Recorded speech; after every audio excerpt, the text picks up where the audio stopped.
好，欢迎收看《宠物情缘》。今天是第21季第1集，我们也正好要讲一个有关开始的故事。就在前些天，有一个朋友跟我说，趁着新年要接一位新的家庭成员，一只小奶猫回家。所以借着这个时间，我们就来跟大家讨论一下，第一次接小奶猫回家要注意些什么呢？还有就是与幼猫相处的一些注意事项。首先，第一次带小猫回家，尽量选在周末，这样你们能有更多的时间相处，也能使它有机会见到所有的家庭成员。其次，去接小猫之前，让卖家不要把它喂得太饱，以防小猫在路上晕车。到家后，当小猫在新家熟悉一会儿之后，你要亲自给它送上第一餐，这样做可以让它学会依靠你。小猫到家的前几天，最好先将它安置在一个安静的地方，让它适应，然后再慢慢的带它去熟悉家里的其他房间。还有就是不要忘记给小猫取个名字，并频繁的使用这个名字叫它，特别是喂它吃饭的时候，频繁的叫它的名字，有助于增进熟悉感与亲密感。很多人接回家的都是小幼猫，那么与幼猫相处的过程中，我们应该注意些什么呢？一起来总结一下吧。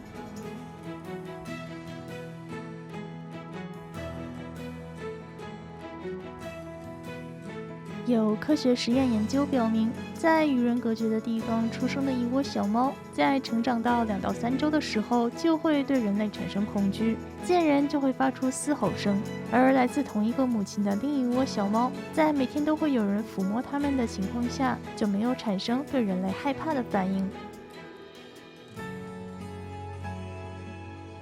幼年时期与小猫的互动，对于性格养成以及猫咪的发育都至关重要。与人类的学前教育相似，在小猫出生后的第1个月里，每天抚摸它们有助于提高它们的学习能力。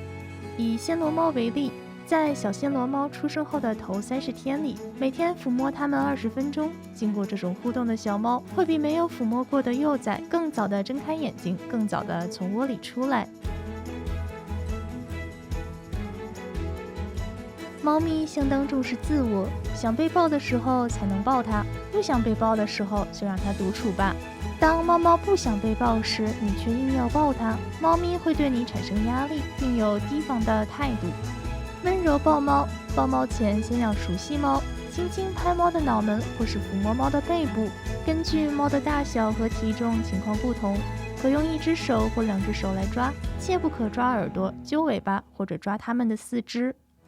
好啦，说完了小奶猫的话题，我们有一个温馨的故事想要分享给大家。最近居住在乡间的一对老夫妻发现自家养的狗狗小白举止有些怪怪的，这是怎么一回事呢？一起来看一下。有一天，狗狗小白不知道从哪里偷回了2只狗宝宝，小心翼翼地把狗仔藏在家里，视若珍宝。每天睡在同一个狗窝里，互相依偎着取暖，并把所有好吃的都让给狗仔吃，自己却在一旁咽口水。他甚至还会给狗仔梳理毛发、清理身体，已然成为了一个超级奶爸。主人对小白反常的行为充满疑惑，毕竟自家的狗狗是一只粗心的公狗。主人严厉地问过小白这是哪里偷来的狗仔，却没有得到小白的正面答复。但是狗仔和小白长得非常相似，预示着这其中肯定有猫腻。就在这时，屋外传来了一阵奇怪的叫声，一个鬼鬼祟祟的身影吸引了大家的注意。难道是狗宝宝的妈妈找上门来了吗？主人带着疑问把狗仔装到篮子里，放到屋外的空地上测试。小白紧张地守在一旁照料着狗仔，主人躲在屋子里暗中观察。不一会儿，大黄狗就探头探脑地出现了，赶忙跑到狗仔身边，担心地亲吻爱抚。真相大白，原来狗仔是小白和大黄爱的结晶。因为大黄狗是只流浪狗，小白担心孩子跟着大黄狗吃苦，于是带回家里细心照料。不得不说，小白是一个靠谱的好爸爸。狗妈妈大黄因为长期的流浪非常胆小，短暂的相聚后又害怕地跑走了。小白无奈的只好又将狗仔带回家里照顾。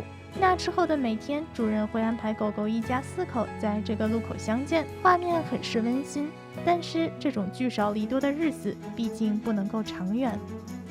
老夫妻主人一家决定对流浪狗妈妈进行救助，于是叫来邻居们帮忙。大家在流浪狗妈妈常出没的地方制作围网陷阱，在里面放上了香喷喷的食物。待到狗妈妈被食物吸引进入陷阱，大家就封住路口，冲上去将狗妈妈控制住。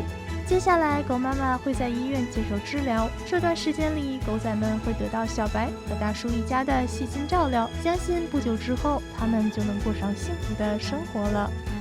小动物之间也有这样和人类一样相似的情感，希望每一只小动物都能得到善待。感谢您收看今天的宠物情缘，我们下期节目再见。